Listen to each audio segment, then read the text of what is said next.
Welcome to the Featured Anime Podcast. I'm your host, Jack. And I'm Rick. And today we are talking about My Neighbor Totoro. And this week was actually your choice there, Rick. It was. It's actually surprising considering I've never actually seen this before. Oh, okay. Well, it's from what I understand, it's a much loved anime movie, and one of the classics I've never actually seen. Yeah, it is a classic. It actually came out the same year that Akira came out, 1988. I believe that. I can definitely see the similarities and the differences, I guess, be a good way to put it, that came from Akira. Yeah, Studio Ghibli is the studio that actually put this into place. The producer for it was Studio Fantasia. In case people don't know, one of the major licensors for this anime is actually Walt Disney and G-Kids. Yeah. One of the things that surprised me the most about this was that Dakota Fanning was a voice character in the English dub. Yeah, they definitely do not skimp when it comes to Disney. They want to make sure they put the big bucks behind it. They don't want to put anything out that's going to flop, although it can kind of go one way or the other. This one certainly didn't flop. Yeah, no, it most certainly did not flop, even in the slightest. From what I remember, actually, this is a variation or a story of the Miyazaki's own childhood. It's actually a variation of his own childhood where his mother had tuberculosis, I think it was, and he basically took care of his younger brother while his father went back and forth between Tokyo and where they lived for work. So I can totally see the similarities in this. That makes it sounded. I can't really say it sounded. It felt more personal than just your run of the mill stuff. You know? Yeah. It had. I'm not going to say it had a soul to it, but it definitely had a. This is important to someone feel. Most definitely, yeah. It definitely had that feel to it all the way throughout. It was truly, even by today's standard, it is a great story, and it is something that can be loved by everyone, even by the little ones. Yeah, it's very family friendly, family oriented, I would say, even, and it deals with making new friends after a move. It deals with the struggles of having to move and dealing with the fact that kids, or that you are left to your own devices and you have to learn to make the better choices and decisions, regardless of whether or not someone's there. And that you should always respect nature and those around you. I mean, like, I would also argue to say that this is a story that says you should really listen to your elders because of one of the main characters, May. Dear God, was she bad. She was just a naughty girl. She did not listen to no one, and she would cry to get her ways. It's like, while I was watching it, I couldn't help but go, man, she just needs a good whooping. Yeah, there was a few that you're like, well, I believe parenting could be beneficial here. Oh, yeah. Oh, yeah. The other main character, Satsuki, she's the older sister. Yeah. And she's doing the best she can. She's doing everything that she can to try and raise her sister while her dad travels as far distances for work during those times, but he also has to make sure that he works and does his work at home. But he is still, even then, a pretty negligent father because he just like looks away and then doesn't realize she's gone for such a long period of time. I got mixed feelings about that. While you are correct, he does tend to different times. We're talking about the 50s, late 50s, which is the time frame that this is actually put in. This is like 1957, 58, around there. Whereas of today, by today's standard, it's like if you weren't watching your kid ran off, your kid was gone forever. Yeah, you don't know what happened, why it happened, where it happened, that kind of thing. But or at least for our area where we grew up, it was like if you didn't watch your kid was gone forever. I don't know if that's a good advertisement. Hey, live where we do. Where we used to. Where we used to. Yeah. But so the thing that kind of struck me as not necessarily unique, but interesting, to just put it bluntly, they were very, very self-oriented. Mm-hmm. Like it wasn't. No, I guess self-oriented is not the right one. Sustaining, they didn't need anybody else's help. They were self-motivated to solve things on their own, and they were left alone a lot, as we were saying, by their parents. And I thought it was kind of interesting how the dad was like, "Oh yeah, spirits, that's totally a thing." Oh yeah, and then when they bury some acorns, he looks outside. He looks outside a couple of times, sees them, sees like a giant tree just spontaneously grow out of nowhere. Yeah, that's totally normal. Looks over again a few minutes later, sees his kids up at the top of the tree with these spirits. Yeah, that's totally normal. It's like no problem, no issues. I want to point something out. A little weird, personally, I think, in the beginning is when the father and the two daughters are taking a bath together. Yeah, that was extremely. I had my eyes not necessarily opened by that, but it was like, this is unique, very daring, Disney. Very daring indeed. I mean, like, granted, it came out in the 80s, but still, even then, that's daring. Yeah. I mean, like, especially with today, I'm surprised it's still a top contender even now. Well, okay, consider this, though. Like, this came out in the 80s. Now, they don't really... Usually when you would see something like this, you would see either a blur or they just completely erase certain images. But like they showed almost the complete anatomy. Yeah, they showed the back side. That's about it. The front side was covered. It was covered with soap or something like that, or there was some random obstruction, which is fine. I'm fine with that. It was the act itself, because the daughter, Satsuki, the oldest one, you could say that she's easily 10, 11. She wasn't quite of age, but she was getting there. Like, it would still be very weird from outside looking in. It'd be very peculiar. Oh yeah. And then the other one, the youngest one, May, she's about 4 years old, and at some points she looks either evil or like a frog from how the face was drawn.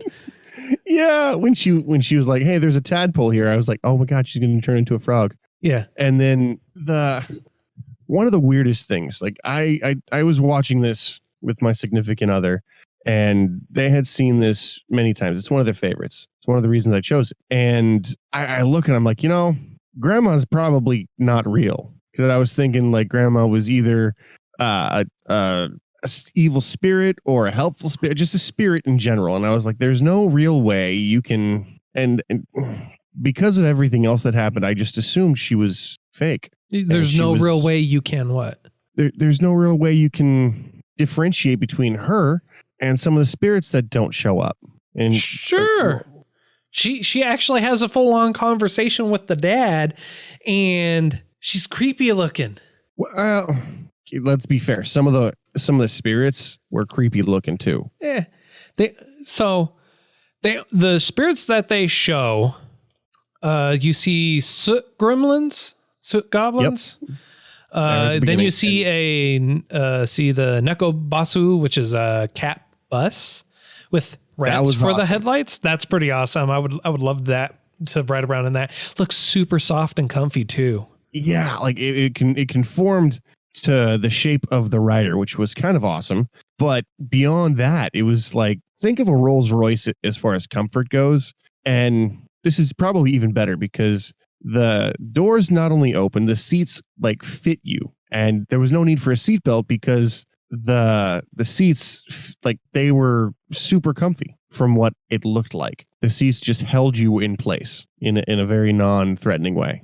Leastwise, that's the impression I got. I don't see any reason to argue an opposite point in that, but regardless. And then for the last one, for the last character, you have Totoro, Or at least he says his name is Totoro, or at least you can kind of hear that's what he's yelling out by roaring. I didn't hear shit. I was just like, yeah. I was like, you're gonna die. You're gonna die, little girl. I thought she was gonna jump in his mouth. That's what I thought. What wide open mouth? Everything else is like, what? What? This is going to sound really, really, really jaded of me, but I was like, wow, okay, so this is just basically a Japanese version of Alice in Wonderland. Okay, now where's the rabbit? And then you see Totoro, and you're like, oh no, she's going to get eaten, because when they show you the inside of Totoro's mouth, like from a video from the outside in, or from the inside out, you see molars, and I was like, well, if I got to go with strictly anatomy, those are meat-eating molars. That's not grass-fed teeth right there. Yeah, yeah. And he's like a super big mouth. Like, well, this was a short movie, and then it didn't happen, and he became a really awesome friend, and you're like, oh, so okay. And how the father describes them is he says they're forest spirits. They're spirits meant to be there and be one with nature and help you along with your choices. And you will see them if they want you to see them, but only if they want you to see them. I mean, yeah, and he's weird. The dad, I mean, like he's super accepting of like everything that's going on, not questioning. I don't know about you, but if I had a little girl and she was like, hey, Dad, there's a big ass monster who came up and wants to play, I'd be like, where's the pedophile? Yeah. Well, again, it has to do with the time that they are living in and the points in which they are living. So, okay. I mean, like he's living in an area that I'm pretty sure if there was a pedophile there, he would already be dead. Yeah. They would know about it. You've got a point. The very first opening, the very first thing he does is, hey, I'm your new neighbor. I'm living down the road. Come on over whenever. Yeah, and let's have dinner or lunch. Super friendly. I was like, wow, that's super neighborly. And I kind of missed having that in like real life. Oh, yeah, not anymore. Hey, on a more personal note, at one of my previous jobs, I actually encountered a gentleman who I swore was like part of some sort of underground like bad thing, because it was a stereotypical, everyone knew this dude's name. Everyone was happy with this dude. I was like, is this, I've never encountered this in my life. This is some kind of Disney like trap. And it's a trap. Yeah. Like it was weird, like in a really, really awesome way. You remember how when you were kids, you're like, way back when everyone knew who everyone was, and it was exactly like that, where you knew your neighbor knew you. Hey, I need to borrow the mower. Okay, no problem. Bring it back whenever, that kind of thing. And this movie, I would say personified, like it makes it, I don't really know how else to say it. This is exactly what this was showing. Yeah. Yeah. It was all the best parts of what we used to have as a community. Yeah. I totally understand. And I totally get that. I understand wholeheartedly where you're coming from, because anymore, today's day and age, neighborly, being one with the neighbors and everything else, not so much. In fact, if you're trying to get to know your neighbor, you're either scoping out the place or you're a killer, or better yet, you're trying to get rid of them. Do you remember where we used to grow up? Well, side note, Jack and I, childhood friends. You remember where I used to live on that street? Yeah. And I knew everyone when I was a kid, when my mom lived there. And when my mom moved out and I stayed, I couldn't tell you who my next door neighbor was. I couldn't identify him out of a lineup. And it was, surprisingly enough, more by choice than by anything else. Understandable. I mean, anymore, a lot of the people that I deal with, I talk to a couple of my neighbors when I see them. But I honestly, I don't interact with them because they annoy me. And I hate them on a fundamental level for several reasons that I will not go into. Yeah, and that used to not be a thing. That used to be like, oh, I have an issue with you. Let's go talk about it. Okay, I understand, and I'll try to be better about it. Thanks for letting me know.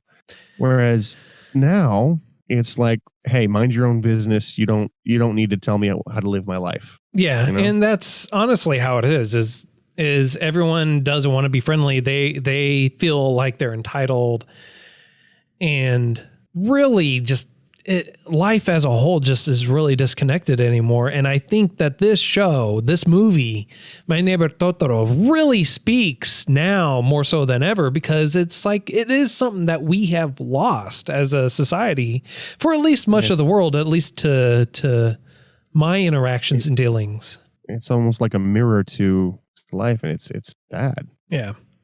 But the movie is great. The movie is good. Yeah, the movie's good. The movie is great. The movie makes you miss what you once had. Yes. Unfortunately. Yes. I think we've talked more about what we miss out of life over what we get out of this movie, you know? Well, I mean, like, I think that really speaks to the greatness of this movie, is it really causes you to self-reflect on it. The story is really simplified. It's really a simple story. It's two girls trying to grow up in a situation where the mother's in the hospital due to an illness. They never specify the illness. And the father has to go out to Tokyo to work. And then he makes a long commute back. And the reason why he moved there is for the health of the wife. This is kind of weird, but I feel like the mom had tuberculosis. I don't know why, but I feel like I heard that was the diagnosis, and that's why she was sick. Do you remember that at all, or that's I do not. Something that I'm okay. That might not have been in there. I don't know why, but that stands out as one reason. No, I don't think they would have put that in there. So maybe that's just me projecting as to what I think might have been the thing that happened to the mom. Now, some of the things that I really, really found annoying was how insanely hyper the girls were. Free spirited. They're not hyper. They're free spirited. They're off the deep end in how excited and energetic they are, is what they are. You know, I'm going to have to agree. There was a few times I'm like, if that was me. The very first thing they do when they go into this brand new house that supposedly you're led to believe hasn't seen an occupant, I want to say in at least a year, because of how many, what they call them, shadow goblins or shadow sprites. Something. The soot monsters. Yeah. Soot spirits or whatever. Soot sprite. Yeah. How many were there? They only go in there when people don't live there anymore for a while. There was a bunch in there, and they're running around in barefoot on wood floors. I'm thinking I'd be unlucky enough to skid like they were and just be like, well, there goes the bottoms of my feet. I'm going to spend the next day and a half taking splinters out. Yeah. Well, to be fair, sir, the grandmother did say that she did maintain and keep up the house to clean it, and that she did come by and clean up a little bit more before they moved in. Okay. So now, I was a little bit confused. What era do you think that this was actually put in? Because it seemed to me that it was a very, not old-timey, but certainly before the 1980s. I realized the 1980s was when this was produced. Well, like I was saying, it takes place in the 50s. Oh, okay. I was going to say, because they had cars, but they really didn't have many other... They had cars and electricity, but they didn't really have too many other novelties of the modern era, let's call it. Yeah, no, it takes place in... Let me look it up real quick. It takes place in 1958. So 50s, like I said, I assumed it was 57, 58. I was pretty dead on. Right on. Yeah, it was pretty on. Right on. So yeah, that's why they don't have the modern inconveniences, which is also why when Satsuki needs to make a phone call, she has to go to a particular house to make a call, because back in those days, not everyone had a phone. You only, especially in the rural areas. In rural areas, you had like one or two houses that had a phone, and then everyone came over and would use your phone if they needed to make a long distance call. So you really got to know your neighbors on an intimate level at that point too. Community need at that point. Oh yeah. No, one of the things that I thought was quite interesting or kind of awesome was the attention to detail, to the point of they put telephone poles in there, and they're structurally correct telephone poles. Yes. Like due to my current job, I've become very familiar with the structure and the design of telephone poles, and the top T formation you see in this thing.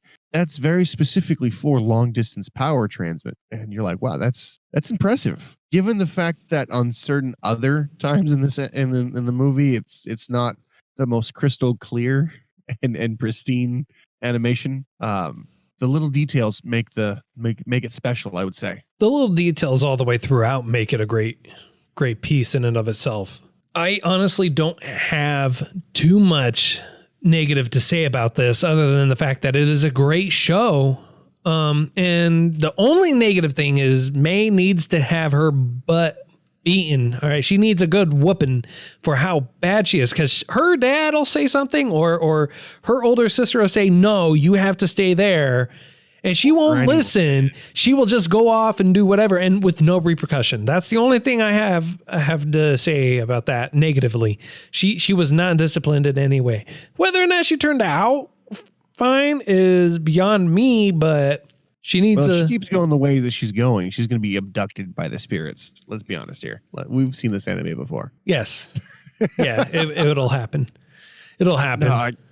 No, or the tainted cats will come and pick her up because they already saw how evil she was. And yeah, jeez. Reference to From the New World, in case anyone missed that episode 42 of the Featured Anime Podcast. Check it out. It's a solo. Yes, it is. Unfortunately, I apologize about that. More than you could know. I might. I don't know if we'll ever recap on it, but who knows? Maybe the more we watch other anime, we might be able to draw conclusions back to it or circle back to it. Yeah. But if you look at it, the way that you saw it is completely different than the way that I saw it, because I didn't notice until you pointed out that she wasn't necessarily disciplined for not listening. I just looked at it like she needs to learn fear. I thought it was kind of awesome how the dad was like, haunted. I've always wanted to live in a haunted house. So he took the peculiarities of moving to a new house that could be haunted, and instead of making it a scary, oh no, I'm afraid of my home, hey, this is awesome, and if we just laugh, we'll understand that it's not that there's nothing to be afraid of because we're perfectly safe in our own home. Yeah, and he even says that when they're taking the bath together. He goes, if you laugh, your fears will go away.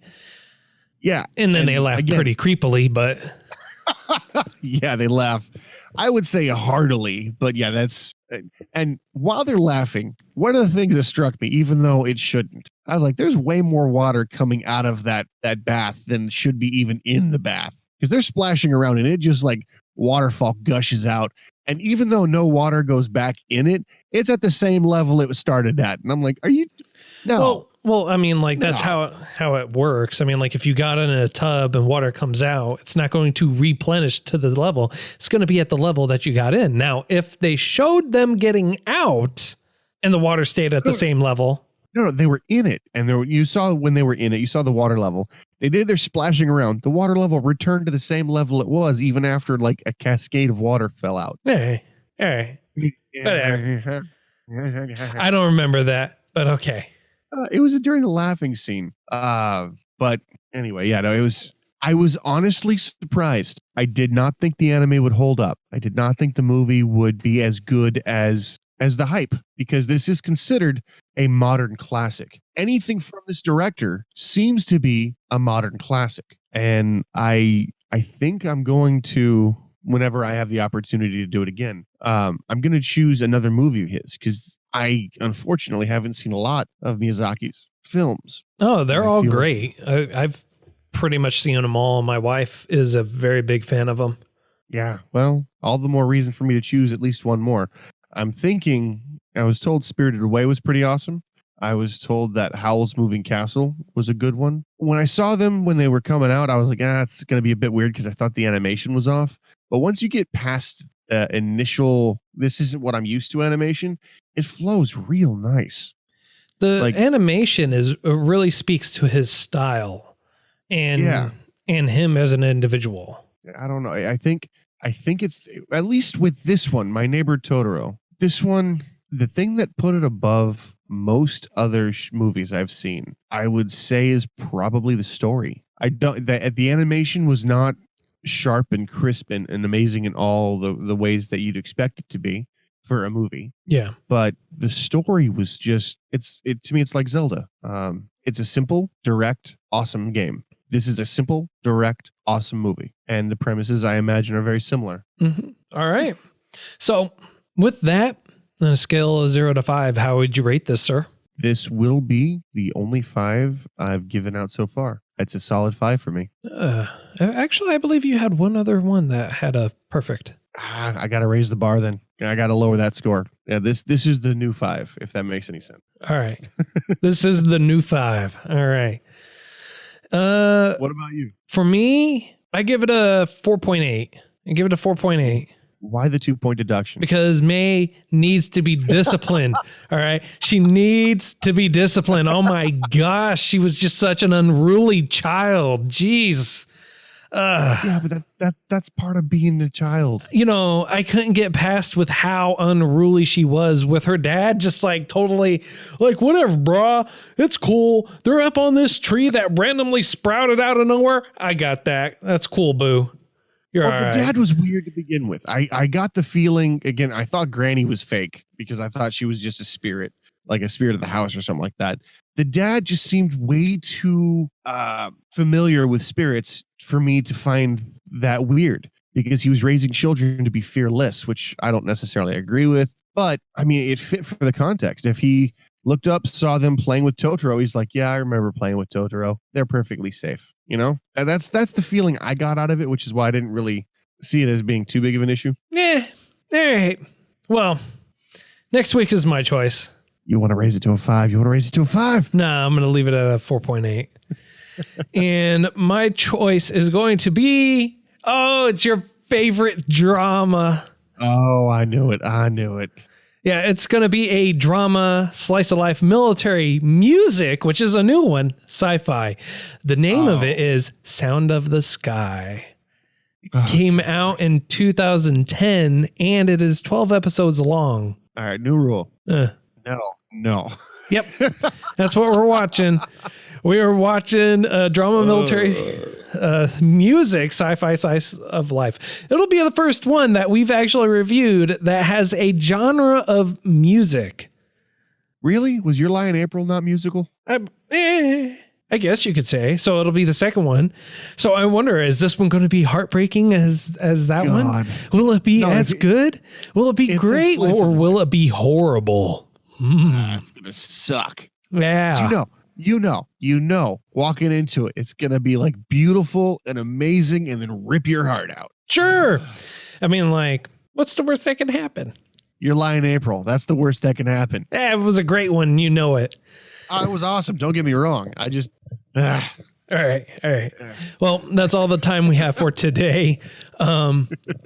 If you have seen My Neighbor Totoro, if you've seen next week's episodes, or if you've seen any of the other ones that we have reviewed, please feel free to reach out to us. You can reach us at featuredanimepodcast@gmail.com, or you can tweet at us at Those Anime Guys, and we even have a voicemail link in the show notes, so feel free to leave us a voicemail, and we will actually respond to you on the next episode. Until next time, I'm Jack. And I'm Rick. Later.